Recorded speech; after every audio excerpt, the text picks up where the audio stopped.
Agora eu vou ao vivo lá no nosso link, falar com o Eliabe Aguiar, que está acompanhando lá, a nossa equipe está acompanhando, tá ok, já está ouvindo a gente já, o Eliabe, justamente sobre essa questão a quantidade de leitos aí, né, disponíveis na UTI em Balsas para pacientes Covid-19. Eliabe, está me ouvindo, Eliabe? Boa tarde para você, muito obrigado pela sua participação.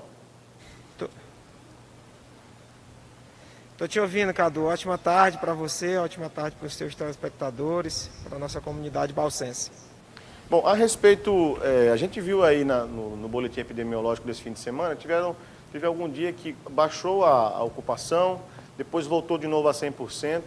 Eliabe, o que foi prometido pelo governo do estado já chegou, já está em funcionamento, mesmo assim a gente está nesse 100% de ocupação na UTI?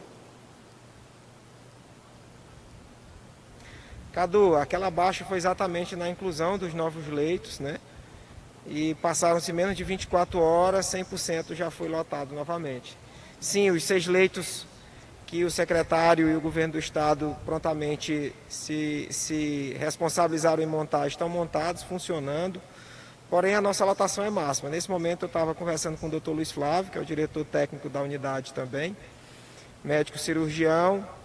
E a questão nesse momento é a gente ter um momento com o município de Balsas, com a Regional de Saúde, para continuar a pactuação com os leitos de Imperatriz e com outros municípios do estado, no caso que tenham hospitais macro-regionais.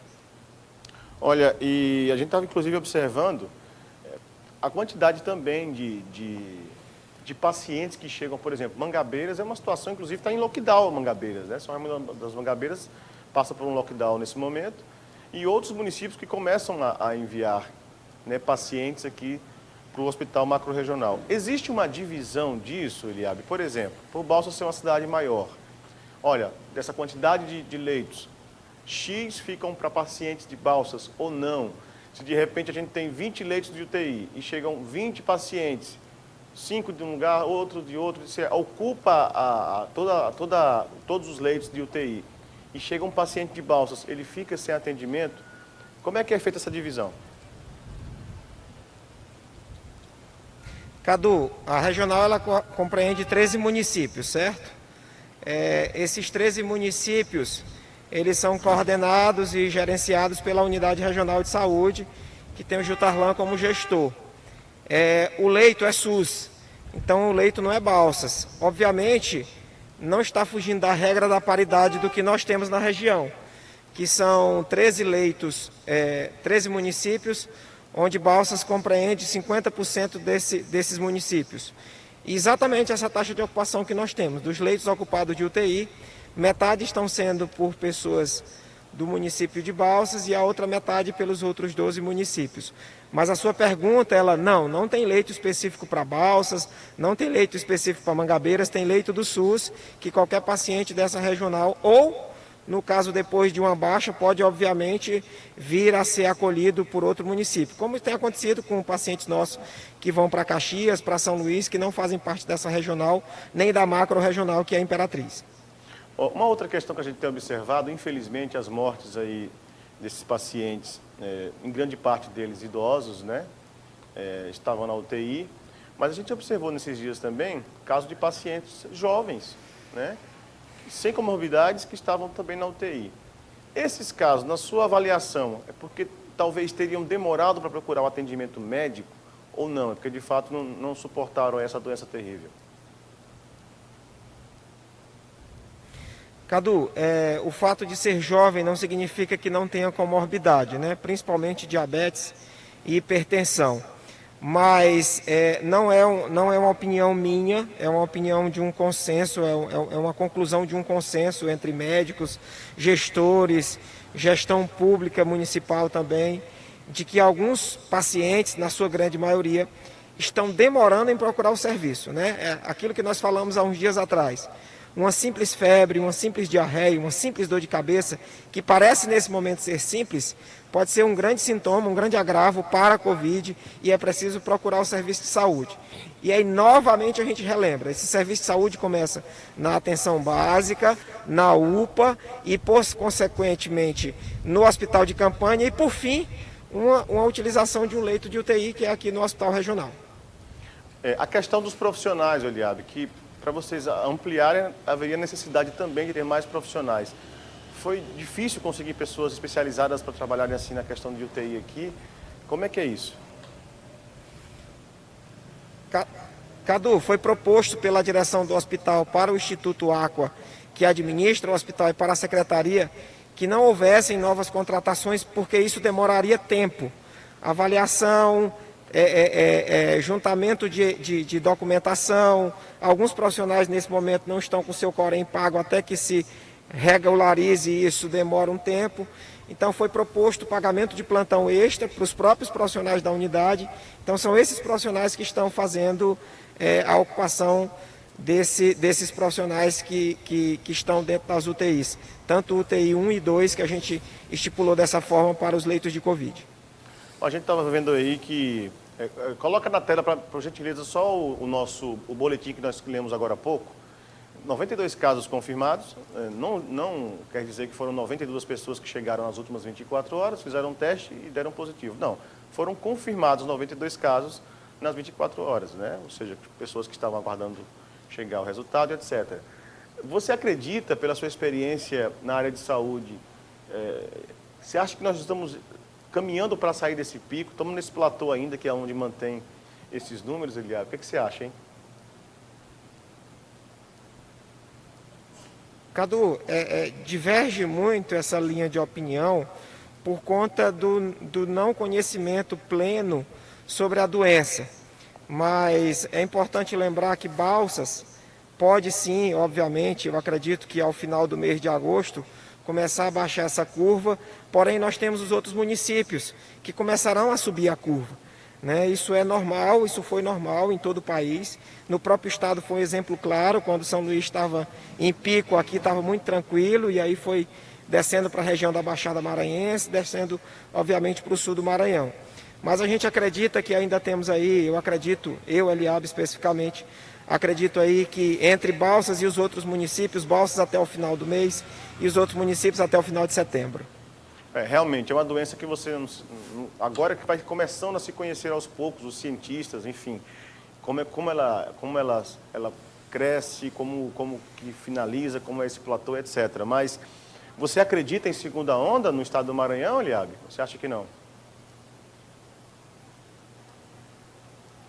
Cadu, boa pergunta. A gente tem, obviamente, entre a equipe de direção técnica, direção clínica, doutor Cristiano, doutor Luiz Flávio, a própria associação médica, o próprio prefeito municipal, o próprio secretário, a gente tem constantemente conversado sobre isso. Acredito que sim, acredito que não nessa severidade como foi em alguns centros, porque Balsas se antecipou para muita coisa. Nós temos uma capacidade instalada de leitos de UTI suficiente, embora é preciso ter a consciência. Voltamos a lembrar que são pacientes idosos, na sua grande maioria, pacientes esses que em nenhum momento saíram para a rua, que foram para o supermercado, que foram para a beira do rio, mas que os seus netos, que os seus sobrinhos, que os seus filhos foram e trouxeram a doença para dentro de casa. Às vezes até pacientes acamados, que estão acamados em casa pelas suas comorbidades, terminam não tendo evidências de ter saído, mas os seus familiares trouxeram para dentro de casa.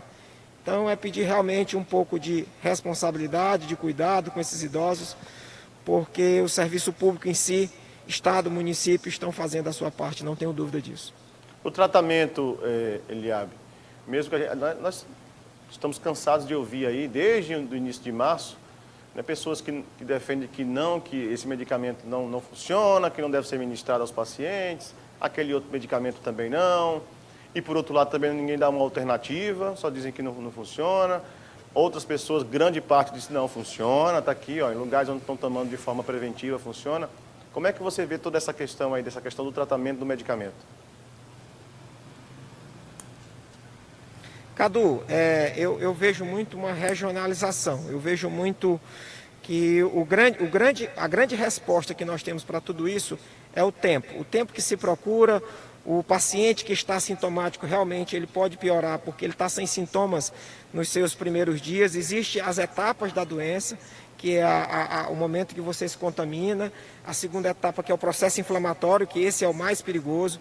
Então eu acho que qualquer tratamento ele precisa ser antecipado para que ele tenha uma resposta positiva. E é isso que a gente entende, independente de qual fármaco seja, mas como farmacêutico eu acredito que o grande feeling da coisa tem sido a buscativa do tratamento antecipadamente, no começo, não antecipadamente, mas no começo do tratamento.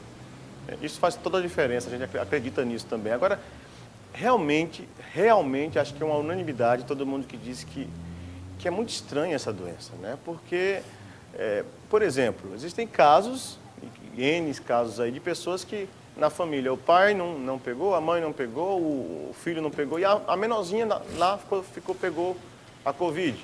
Existem casos em que o marido pegou a Covid e a esposa não pegou a Covid. É uma coisa mesmo que deve ser estudada, é muito nova e põe em xeque até mesmo. Eu acho que os cientistas os mais conhecidos do mundo, nesse momento, eles não devem se arriscar a defender nenhum tipo de bandeira e levantar nada, porque é muito nova essa doença, né? Por exemplo, tem gente que acredita, inclusive, que existem organismos imunes já a esse vírus, né, Eliabe? Exatamente, é muito imprevisível, né, Cadu? Nós temos pacientes jovens que não conseguiram vencer a doença e pacientes idosos, como nós já tivemos aqui, pacientes de 72 anos, ir ao tubo, receber a medicação, receber o tratamento na UTI, sair do tubo e sair de alta para casa sem nenhum problema. Então, é imprevisível. E o que a gente realmente tem é que cuidar, né, ficar atento, olhar vigilante para tudo e qualquer coisa. E é preciso entender que o encorajamento de quem já se contaminou tem sido um grande gargalo na linha de frente da informação. Então, eu peguei, acho que não contamino mais e vou para algum local com as pessoas e tiro minha máscara, mas eu passei em algum lugar que tinha um vírus e aí eu levei esse vírus na minha mão, na minha roupa, né? E aí é importante a gente, no meu celular, e é importante a gente ter esse cuidado. Então é vigiar sempre e cuidar sempre. Isso é verdade. Eliabe, muito obrigado pela sua participação. A gente espera que esses pacientes aí possam se recuperar o quanto antes. Infelizmente tem essa realidade de que a doença ela vai caminhando e por ser um hospital macro-regional atende a região, então aquilo que você falou, Balsas pode cair daqui para o fim do mês, mas existem outros municípios aqui próximos que podem estar começando isso. O certo é ficarmos vigilantes, né, o tempo todo, quem precisar sair, que saia de máscara, tome os cuidados, pensem nos idosos que estão em casa e cada um fazendo a sua parte, a gente quer sair disso o quanto antes. Muito obrigado pela sua participação, querido, uma boa tarde.